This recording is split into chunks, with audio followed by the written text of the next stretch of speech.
Robert s'est couché normalement un jeudi soir. Il regardait la télévision, il avait bien dîné, il se sentait fatigué comme chaque soir. Sa femme Michelle, 67 ans, s'est endormie à côté de lui sans se douter de rien. Vers 3 heures du matin, elle s'est réveillée. Elle a tendu la main pour le toucher. Sa peau était froide et moite. Quand elle a allumé la lumière, Robert était là, les yeux ouverts, incapable de parler, incapable de bouger le bras droit. L'AVC s'était produit pendant son sommeil. Ce que Michelle ne savait pas, ce que Robert lui-même ne savait pas, c'est que pendant les 3 semaines précédentes, son corps avait envoyé des signaux d'alarme précis, répétés, chaque nuit. Des signaux qu'il avait attribués à l'âge. Des signaux que son médecin n'avait jamais eu l'occasion d'évaluer parce que personne ne lui avait posé les bonnes questions. Ce n'est pas une histoire inventée pour vous faire peur. C'est le schéma que l'on retrouve dans des milliers de dossiers médicaux. Et c'est pourquoi les 15 prochaines minutes pourraient être parmi les plus importantes que vous passerez cette année. J'ai examiné les études publiées dans les revues médicales les plus rigoureuses du monde sur les signes nocturnes précurseurs d'AVC et d'infarctus. La recherche existe. Elle est accessible. Mais elle n'arrive jamais jusqu'aux gens qui en ont le plus besoin. Voici pourquoi ces signaux apparaissent la nuit. Votre cœur et votre cerveau ne se reposent jamais vraiment pendant le sommeil. Quand vous vous allongez, votre circulation sanguine change. Le flux ralentit légèrement. Votre pression artérielle baisse, ce qui semble bénéfique, mais pour une artère déjà partiellement rétrécie par une plaque, cette baisse de pression peut réduire le flux à presque zéro dans certains vaisseaux. C'est la nuit que les systèmes fragiles disjonctent. Et pourtant, vous dormez. Vous n'êtes pas là pour interpréter ces signaux. Ils surviennent, ils s'estompent, et le matin vous vous levez en pensant que tout va bien. Avant de continuer, si cette information peut vous aider ou aider quelqu'un que vous aimez, abonnez-vous maintenant et activez la cloche. Ces informations médicales publiées ne vous parviendront jamais par votre médecin en 7 minutes de consultation. Voici maintenant les 7 signes. Certains vont vous surprendre, parce qu'ils ne ressemblent pas à ce que vous imaginez quand vous pensez à un AVC ou un infarctus. Signe numéro 1, les sueurs nocturnes sans raison apparente. Vous vous réveillez trempé. Pas parce que la chambre est chaude. Pas parce que vous avez fait un cauchemar. Simplement cette sensation de peau froide et moite au milieu de la nuit, puis ça passe, et le matin vous l'avez oublié. Une étude de l'American Heart Association a trouvé que les personnes de plus de 50 ans présentant des épisodes répétés de transpiration nocturne inexpliquée étaient 3 fois plus susceptibles d'avoir une ischémie silencieuse, c'est-à-dire un manque d'oxygène dans le muscle cardiaque, sans douleur thoracique visible. Voici le mécanisme. Quand vos artères sont rétrécies, même légèrement, votre cœur doit forcer davantage pour pomper le sang.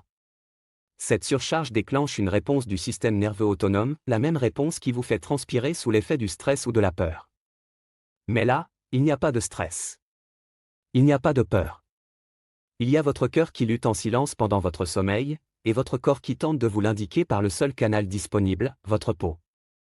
Le signe d'alarme que vous devez noter, c'est une transpiration qui survient dans une chambre fraîche, qui mouille les draps ou les vêtements de nuit, qui se répète plusieurs fois par semaine, et qui n'a pas de cause évidente comme la ménopause ou une fièvre. Signe numéro 2, les ronflements forts avec des pauses dans la respiration. Votre partenaire vous a peut-être dit que vous ronflez. Beaucoup de gens haussent les épaules. Mais il y a une différence très précise entre ronfler et souffrir d'apnée du sommeil, et cette différence peut littéralement coûter la vie. Quand une apnée du sommeil non traitée vous fait arrêter de respirer, même brièvement, pendant la nuit, votre cerveau et votre cœur sont privés d'oxygène. Répétez 20, 30, parfois 50 fois par heure, ce manque d'oxygène chronique crée exactement les conditions internes qui favorisent la formation de caillots et la rupture des plaques artérielles. Une étude majeure publiée dans le New England Journal of Medicine portant sur 1400 adultes a montré que les personnes souffrant d'apnée du sommeil non traitée avaient un risque d'AVC multiplié par 2,5 comparé aux personnes sans apnée. Une méta-analyse de 29 études publiées dans le Journal of Clinical Sleep Medicine a confirmé que l'apnée du sommeil modéré à sévère est un facteur de risque indépendant d'AVC indépendamment de l'hypertension, du cholestérol et du diabète. Les signes que vous devez surveiller, votre partenaire observe que vous arrêtez de respirer pendant quelques secondes la nuit. Vous vous réveillez avec des maux de tête.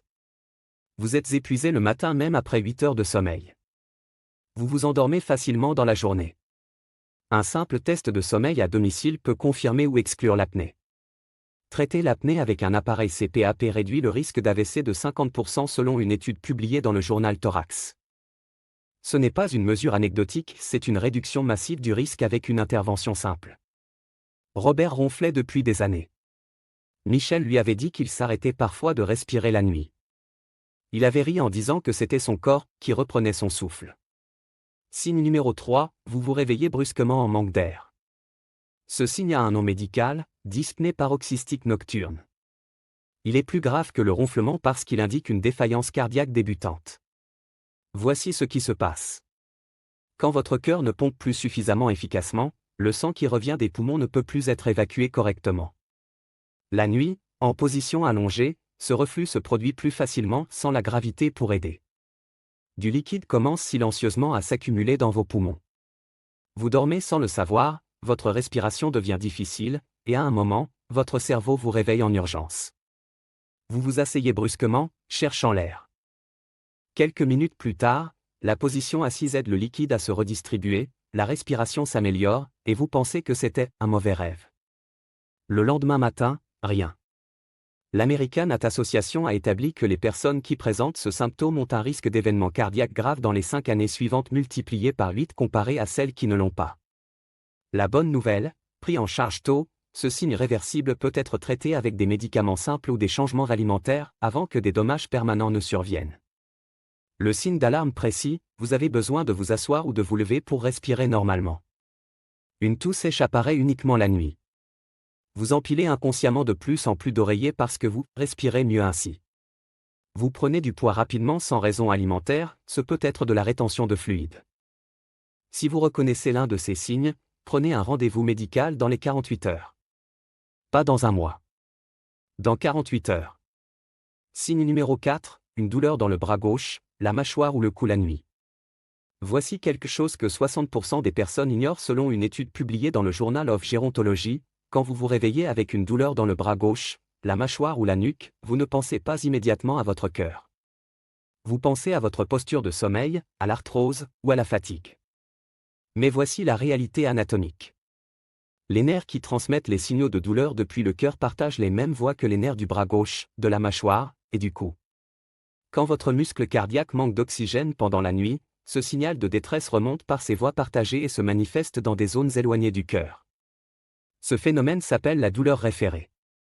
L'étude du Journal of Gerontology citée précédemment a trouvé que 60% des seniors qui ont finalement été hospitalisés pour un événement cardiaque avaient présenté ces douleurs nocturnes dans les semaines précédentes et les avaient ignorées. Les caractéristiques d'une douleur qui doit vous alerter, elle est diffuse, profonde, difficile à localiser précisément. Elle va et vient, comme des vagues. Elle survient sans raison mécanique, vous n'avez pas fait de sport, vous n'avez pas porté de charge. Elle disparaît quand vous vous asseyez, mais revient quand vous vous rallongez. Elle s'accompagne parfois d'une légère nausée ou d'une sueur. Si vous observez ces caractéristiques, ne prenez pas d'antidouleur et ne vous rendormez pas, appelez le 15. Signe numéro 5, une fatigue écrasante et inexpliquée qui ne passe pas avec le sommeil. Ce signe est le plus souvent ignoré parce qu'il semble bénin. Vous êtes fatigué. Vous dormez. Vous vous réveillez fatigué. Vous dormez encore. Et rien ne change. Voici ce que la recherche dit. Votre cœur est responsable d'envoyer du sang oxygéné à chaque cellule de votre corps. Quand sa fonction commence à se dégrader, même légèrement, les tissus périphériques reçoivent moins d'oxygène. Votre corps compense en ralentissant toutes les fonctions non vitales, la digestion ralentit, la concentration diminue, les muscles se fatiguent plus vite.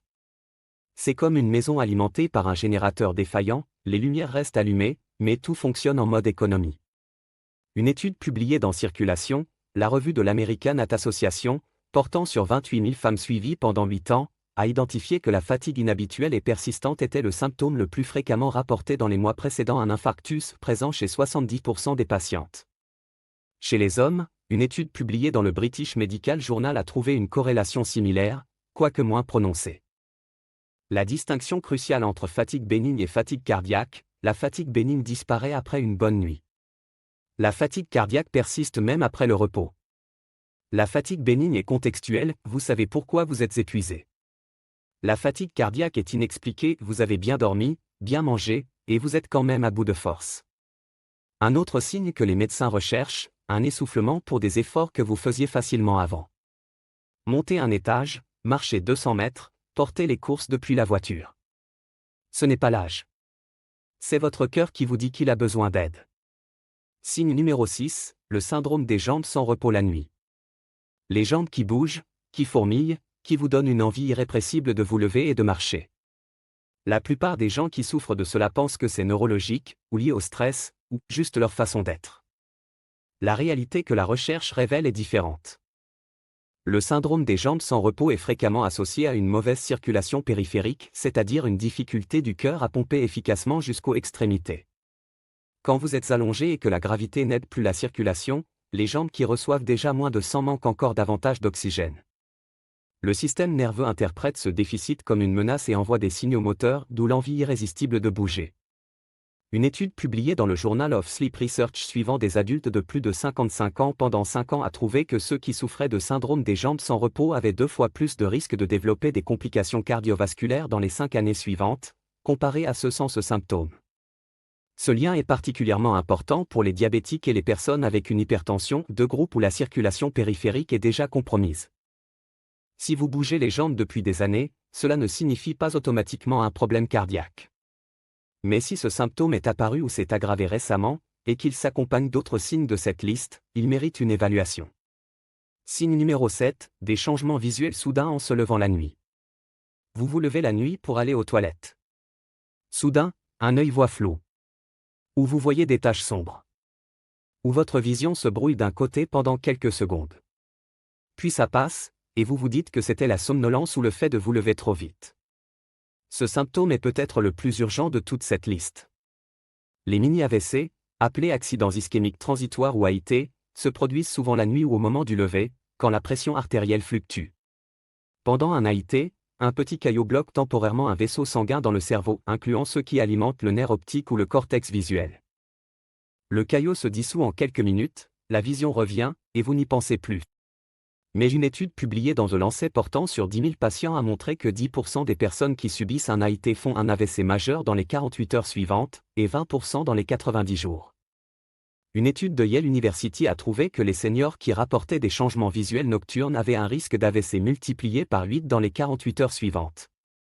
Ces chiffres ne sont pas des opinions. Ils sont publiés dans des revues médicales soumises à révision par les pairs. Les signes visuels d'alarme absolue, un seul œil qui devient flou ou perd temporairement la vision. Des taches sombres ou des zones d'ombre dans votre champ visuel. Une vision double pendant quelques secondes. Des zigzags lumineux ou des éclairs visuels sans cause évidente. Tout signe visuel qui s'accompagne d'une faiblesse d'un côté du visage ou du corps. En cas de changement visuel soudain, même bref, même totalement disparu, appelez le 15 immédiatement.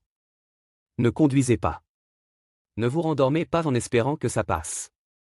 Les équipes médicales urgentistes préfèrent 1000 fausses alarmes à un AVC majeur qui aurait pu être prévenu. Voici maintenant les 4 actions concrètes que je vous demande de faire ce soir. Première action, prenez un carnet et posez-le sur votre table de nuit. Ce soir. Pas demain. Ce soir. Si vous vous réveillez avec l'un de ces 7 signes, notez l'heure, la durée, et la nature du symptôme. Le matin, votre cerveau rationalisera et minimisera ce qui s'est passé. Votre carnet, lui, n'oubliera pas. Deuxième action, si votre partenaire ou un proche vous a dit que vous ronflez fort ou que vous arrêtez de respirer la nuit, demandez à votre médecin un test de sommeil dans les 2 prochaines semaines. Ce test peut se faire à domicile. Il peut littéralement vous sauver la vie. Troisième action, à votre prochaine consultation médicale, posez ces questions précises. Mon profil de risque justifie-t-il un électrocardiogramme de repos ? Ma tension artérielle a-t-elle été vérifiée en position allongée et en position debout ? Mes fonctions rénales et mon taux de potassium ont-ils été vérifiés récemment ? Si vous prenez plusieurs médicaments, demandez si les interactions entre eux ont été évaluées pour votre âge actuel. Quatrième action, si vous observez un changement visuel soudain, une douleur dans le bras gauche ou la mâchoire, ou un épisode où vous vous réveillez incapable de respirer, appelez le 15 immédiatement. Ne temporisez pas. Chaque minute compte dans la fenêtre de traitement d'un AVC ou d'un infarctus. Le traitement thrombolytique administré dans les 4h30 suivant un AVC peut annuler la plupart des séquelles neurologiques. Après, le même traitement est inefficace.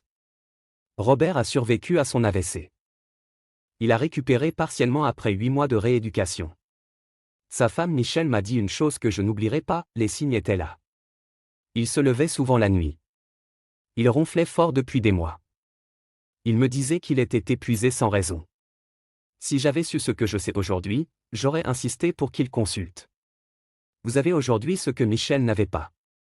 Cette vidéo ne remplace pas une consultation médicale. Elle ne vous autorise pas à diagnostiquer quoi que ce soit vous-même. Ce qu'elle fait, c'est vous donner le vocabulaire pour poser les bonnes questions, reconnaître les signaux que votre corps vous envoie, et agir avant qu'il ne soit trop tard. Partagez cette vidéo avec au moins 3 personnes de plus de 50 ans que vous aimez. Envoyez-la à vos parents, à votre conjoint, à un ami. Vous pourriez littéralement leur sauver la vie. Robert n'a pas eu accès à cette information à temps. Vous, oui. Si cette vidéo vous a été utile, abonnez-vous à la chaîne pour ne manquer aucune information santé importante. Merci du fond du cœur d'avoir regardé jusqu'au bout.